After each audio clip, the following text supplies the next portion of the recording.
Svi ste čuli za Spartu, grad država u staroj Grčkoj koja je bila poznata po strogom vojničkom uređenju, a Spartanci su važili za najbolje ratnike u antičkom svetu. U ovom klipu ćemo pričati kako je izgledalo detinjstvo u tako uređenom društvu. Kao što možete da pretpostavite, odrastanje u Sparti nije bio nimalo lak zadatak. Na samom rođenju, spartanske starešine su pregledale svaku bebu da li ima neki nedostatak. Ukoliko bi beba bila zdrava i jaka, smatrali su da je dostojna da postane Spartanac i ostavljali su ju u životu.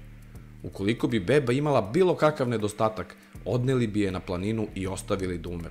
Te bebe su ponekad usvajali spartanski robovi Heloti, ali o njima ćemo nekom drugom prilikom. E sad, pomislili biste da su se ove zdrave bebe izvukle? Grešite.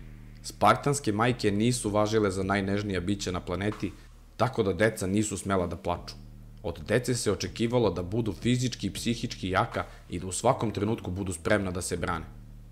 Kada bi napunili 7 godina, dečaci su odlazili iz kuće u vojnu školu koja je trajala 13 godina. U tim vojnim školama su uglavnom učili vojne veštine, a starešine su ohrabrivale učenike da se međusobno tuku kako bi se pripremali za buduće ratove.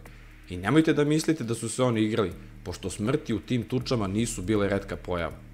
Čak je i maltretiranje bilo vrlo poželjno i niko na to nije gledao kao na nešto loše. Evo, na primjer, zamislite da ste vi dete i da vas neko stariji maltretira.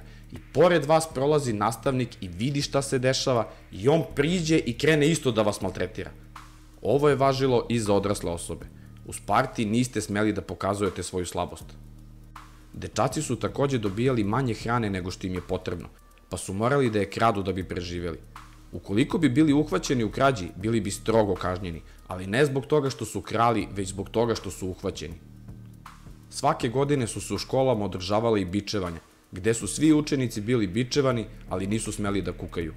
I ova bičevanja su takođe bila okrutne sa smrtnim ishodima, ali je svako ko ih je izdržao uživao veliko poštovanje u društvu. Naravno, ove škole nisu bile samo mučilišta, u njima se pored borbe učilo i čitanje, pisanje i ples. I devojčice su takođe išle u školu, ali su one živele sa svojim majkama i učile su čitanje, pisanje, ples i umetnost. Od njih se takođe očekivalo da budu fizički jaki. Devojčica je postajala žena tako što bi se porodila, a dečaci su postajali muškarci tako što bi zadavili roba. Od njih se očekivalo da se iskradu iz kampa i da bez oružja ubiju roba, to jest Helota. Naravno, ukoliko bi bili uhvaćeni u tome, bili bi brutalno kažnjeni, ali opet ne zbog ubistva roba, nego zato što su bili uhvaćeni. Cilj njihovog postojanja je bio u tome da postanu deo najbolje vojske u antičkom svetu. To bi bilo to što se tiče ovog klipa, nadam se da ste uživali, lupite like ukoliko jeste, a ukoliko ste prvi put na ovom kanalu i ostali ste do samog kraja, obavezno se subscribe-ujte jer ćemo u sledećem klipu govoriti o spartanskom društvu i životu u Sparti.